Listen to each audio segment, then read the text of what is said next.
Hi everyone, it's me Rima, and this is the last day of my 21 days challenge series. So, as I told you yesterday, that I will share with you my experience. So, firstly, I'm very happy that I have completed this challenge. And by the way, আমি জানি যে আমার ভয়েসটা হয়তো অতটা clear আসছে না বা আমার ভিডিওটা ফাস্ট হচ্ছে, ভয়েসটা একটু স্লো। আমি এর আগেও দেখেছি মাঝখানে ভিডিও করে যে কেমন কি আসছে না আসছে, বাট আমার এখন কিছু করার নেই, আমাকে এটা দিয়েই ভিডিও করতে হবে। তো আমি জানি আই ট্রাস্ট ইউ পিপল। আমি জানি যে তোমরা যারা ট্রু ফলোয়ার্স আছো আমার, তোমরা যারা আমাকে ভালোবাসো, তারা শুনবে আমার কথাগুলো। তো যাই হোক, যেটা বলছিলাম, যে এই ডিউরিং দিস চ্যালেঞ্জ আমার অনেক প্রবলেম ফেস করতে হচ্ছে। ফার্স্টলি আমার টাইম ম্যানেজমেন্টে একটু প্রবলেম হয়েছিল। অ্যাজ আমি বাড়িতে আছি, সবসময় সবকিছু চাইলে আমরা করতে পারি না। হস্টেলে থাকলে সেটা একটা পুরোটাই আলাদা এনভায়রনমেন্ট থাকে, বাড়িতে পুরোটা আলাদা এনভায়রনমেন্ট। সো আমার টাইম ম্যানেজমেন্টে একটু প্রবলেম হতো। আর এছাড়া একটু ঘুমের সমস্যা হয়েছে, because for some personal reason আমি একটু ডিপ্রেসড ছিলাম বেশ কিছু সপ্তাহ ধরে। তো আমার ঘুম আসছিল না। বাই দ্য ওয়ে, আমি একটা ট্রিক ফলো করেছি, যেটা আমি প্রত্যেকটা মুসলিমদেরকে বলবো।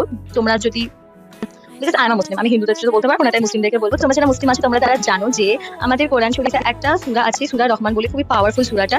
তো ওই সূরাটা আমি ফোনে চালিয়ে রেখে আমার বালিশের পাশে রাখতাম। লিটারেলি ওটা মেডিসিনের মতো কাজ করতো।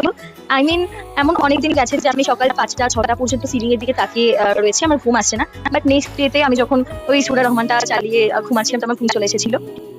তো ওটাই আমি বলবো। আমি জানি হয়তো আমাকে অনেক সিলি মনে হচ্ছে, বাট এটা আমার ক্ষেত্রে কাজে দিয়েছিল, তাই আমি বললাম। আর যাই হোক, আমি অনেক ভালো ভালো কিছু আমার লাইফে ইনক্লুড করেছি, যেমন এক্সারসাইজ করা, ওয়ার্ম ওয়াটার খাওয়া, রাগ কমানো, ইমোশনটাকে কন্ট্রোল করা এন্ড অল। লাস্টলি আমি আমার জুনিয়রদেরকে একটা অ্যাডভাইস দিতে চাই। I know that I am not capable enough to give you advice.